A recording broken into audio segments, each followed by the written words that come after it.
Donc, aujourd'hui, on va apprendre à factoriser. Donc, faire la factorisation d'un trinôme de degré 2.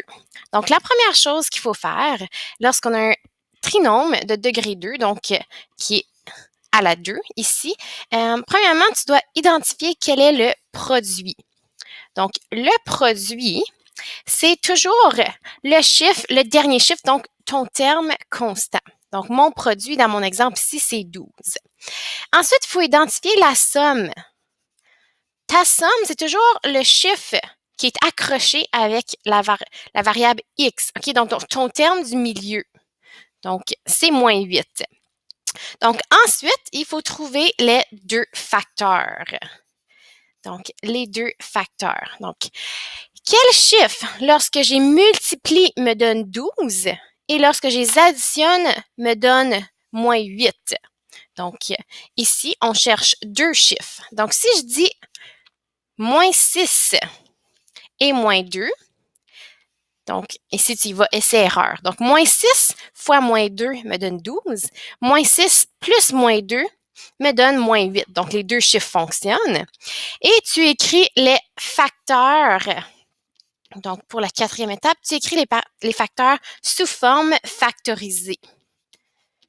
OK? Donc, on a trouvé nos deux chiffres qui étaient moins 6. Donc, qu'est-ce qu'on va faire? On écrit moins 6 ici.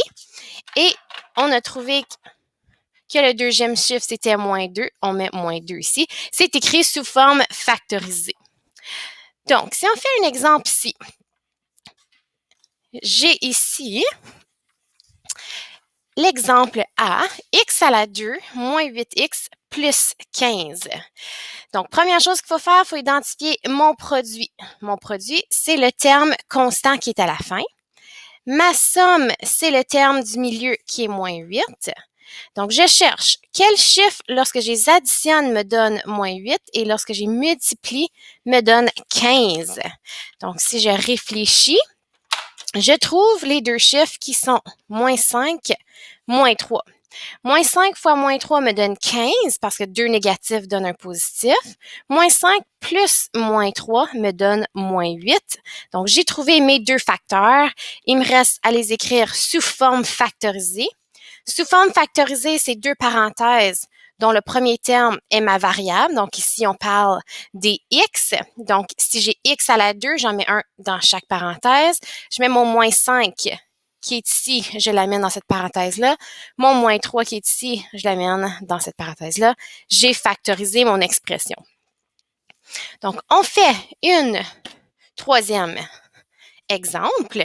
Donc, pour B ici, on identifie mon P, c'est mon terme constant qui est moins 45. Ma somme ici, c'est le coefficient du Y qui est moins 4. Quel chiffre, lorsque je les additionne, me donne moins 4 et lorsque je les multiplie, me donne moins 45? Donc, je fais essai-erreur. 5 et moins 9. Donc, 5 fois moins 9 me donne moins 45. 5 plus moins 9 me donne moins 4. J'ai trouvé mes deux facteurs. J'écris mon expression sous forme factorisée. Donc, ici, c'est des Y. Donc, je mets des Y. Donc, j'en mets un dans chaque parenthèse parce que j'en ai deux. Donc, Y. Ensuite, je prends mon 5, je l'amène dans ma parenthèse, mais plus 5 parce qu'il est positif. Et ici, j'ai moins 4, pas moins 4, moins 9 que je mets en ma parenthèse. J'ai mon expression factorisée.